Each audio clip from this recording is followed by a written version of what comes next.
2023年10月，俄乌战争出现了新的变化。根据美国卫星监测数据证实，俄罗斯黑海舰队正在大规模撤离克里米亚，但其中的一艘护卫舰却在此期间不慎触雷并发生爆炸。下面呢，我们来详细了解一下。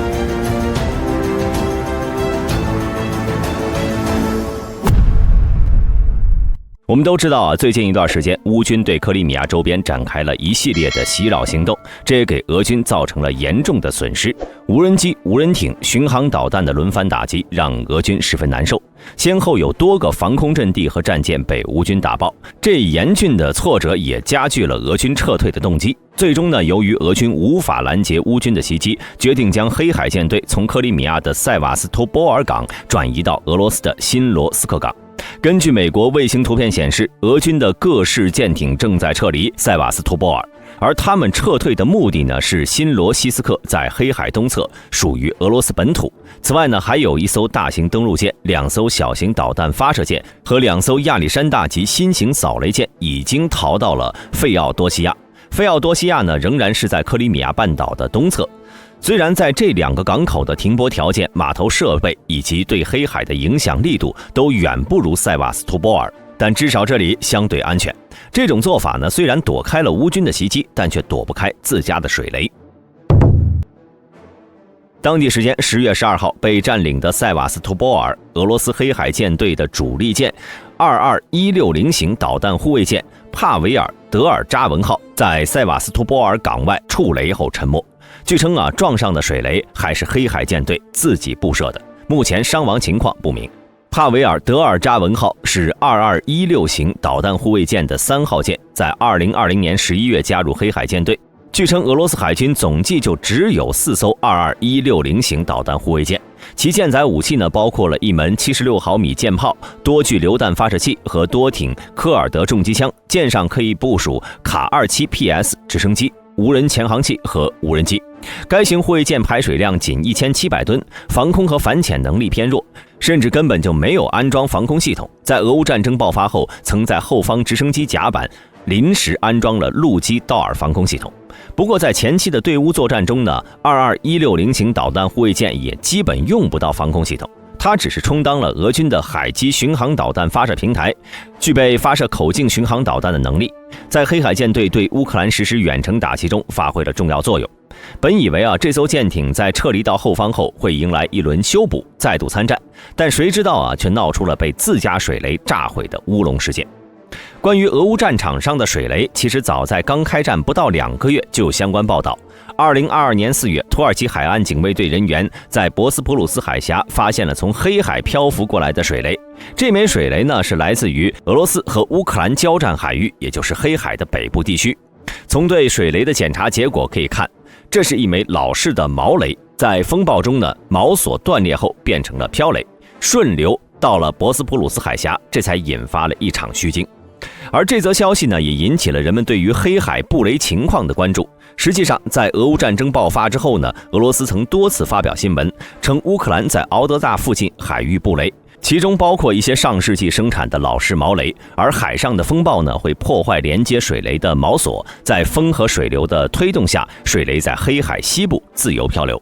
另一边的乌克兰也指责俄军在乌克兰港口外布雷，封锁其航运，但是由于双方使用的水雷型号接近，所以难以判断究竟是谁布设的水雷。不过在那个时候呢，大多数人都认为是乌克兰布设的水雷，毕竟在战争前期，黑海舰队在俄乌开战后呢，就已经基本控制了黑海北部的制海权了。在战斗开始以后，本就处于弱势的乌克兰海军，几乎所有的大型舰艇都已经丧失，只能依靠快艇打一打海上游击战，因此呢，根本无力争夺黑海的制海权。俄罗斯没有足够的必要进行布雷。相反，乌克兰要保卫敖德萨这样的港口，并阻止俄军利用占领的乌克兰港口进行海上补给，布雷呢是一种非常廉价而且有效的手段，同时也能为防御方发挥出意想不到的效果。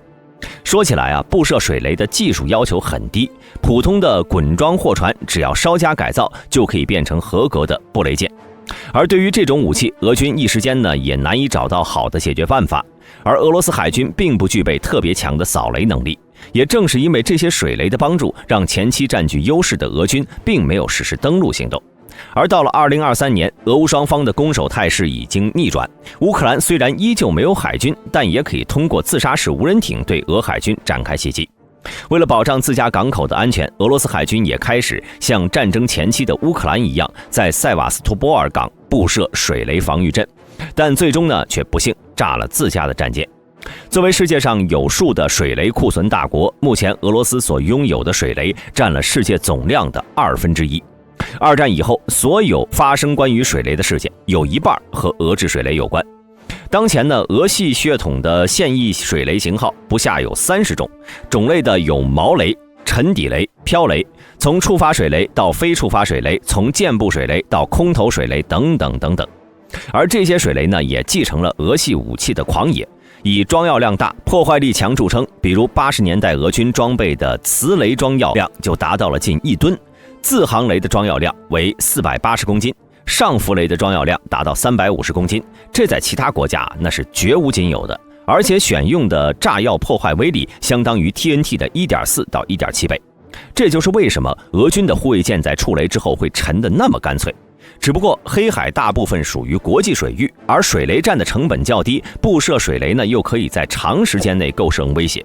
所以在这场俄乌战争中，大量水雷的布设恐怕会使得原本平静的黑海在以后很长一段时间里成为各国船只望而生畏的地方。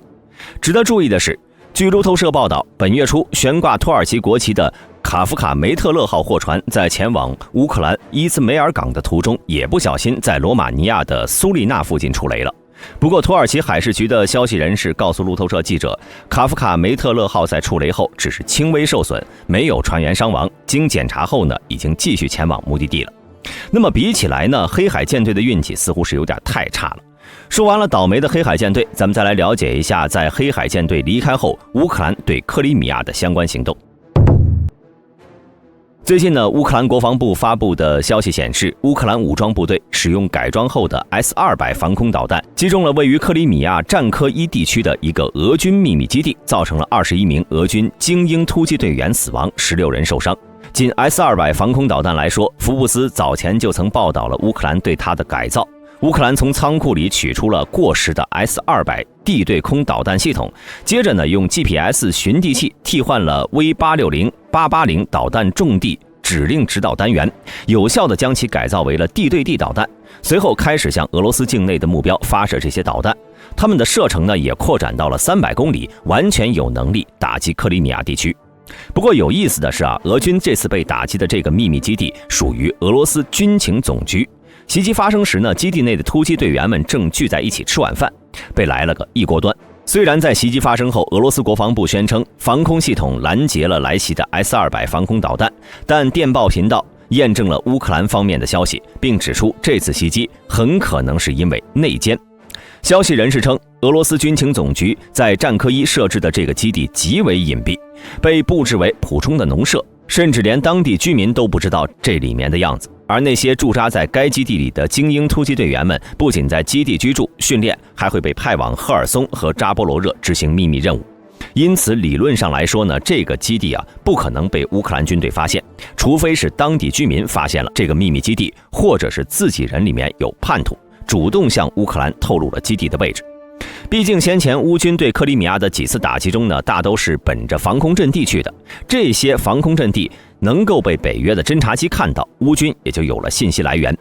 不过在大兵个人看来这次袭击呢，并不能排除乌军敌后游击队的存在。早在俄乌战争开始后，发生在克里米亚以及其他俄战区的游击队秘密行动就十分频繁，但主要是针对落单的俄军或者那些为俄罗斯占领者服务的乌克兰人们。暗杀方式呢，包括枪击、纵火和爆炸等，属于特工行动。但那个时候的乌军游击队很少直接和俄军正面交火，往往是打一枪就换一个地方。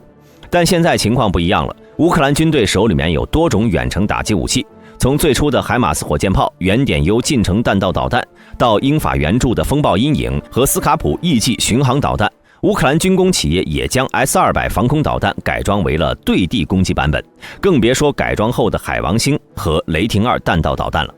乌克兰特工和游击队员们只要把正确的时间、地点报告上去，剩下的事情就不用管了。就连事后的杀伤评估也可以交由无人机完成，游击队员的安全性有了极大的提高。当然，游击队员参与呢，也只是大兵个人的猜测，毕竟到目前为止，俄乌双方也都没有给出这件事情的解释。但至少有一点可以证明，乌克兰目前对于克里米亚的情报掌控力度已经十分完善，而且具备很强的时效性。运载军火的列车刚进站，就会遭到海马斯火箭炮攻击。前一阵子，俄黑海舰队司令部刚打算在中午开会，后脚乌克兰的导弹就来了。至于在正面战场，当前呢却是俄军开始进攻了。上面视频咱们提到了，俄军趁着全世界的目光被中东地区吸引着，在乌克兰战场发起了多个方向的大反攻，尤其是阿夫杰耶夫卡区域，更是俄军猛攻的对象。最近一段时间呢，俄罗斯军队在阿夫杰耶夫卡方向发动了猛烈进攻，24小时内发动了18次进攻，并在2处取得了进展，分别前进了300米和500米。不过，乌克兰总参谋部称，俄军也为此付出了巨大的代价，在进攻中损失了大量装备和人员。俄军在24小时内呢，损失了34辆坦克和91辆装甲车。毕竟，乌克兰人在这个地方花了5年时间才建立起来的防御阵地十分坚固，俄军的大炮根本无法摧毁他们。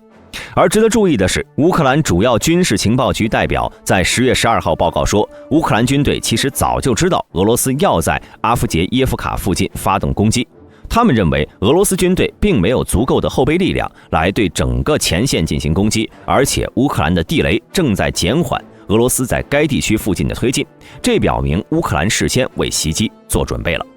美国国家安全委员会发言人约翰·科比10月13号报道，俄罗斯在莱曼和阿夫迪夫卡附近的新进攻行动并不令人惊讶，美国相信乌克兰军队将击退这些俄罗斯的袭击。除此之外呢，他还报告说，俄罗斯军队似乎也正在使用人海战术，这也并非创新，而是与俄罗斯军队失败的冬季攻势中所用的做法相同。一些俄罗斯消息人士表示，俄罗斯的医疗支持问题阻碍了俄罗斯在阿夫杰耶夫卡地区的进展，该地区附近缺乏外科医生。乌克兰塔夫里斯克部队集团发言人亚历山大·什图普上校在10月14号同样表示，俄罗斯在阿夫杰耶夫卡方向大多数伤亡是由低质量的医疗和当地医院后送能力而造成的。好了，本期视频到这里就结束了。对本频道感兴趣的朋友，请点击下方订阅按钮。我是大兵，我们下期节目再见。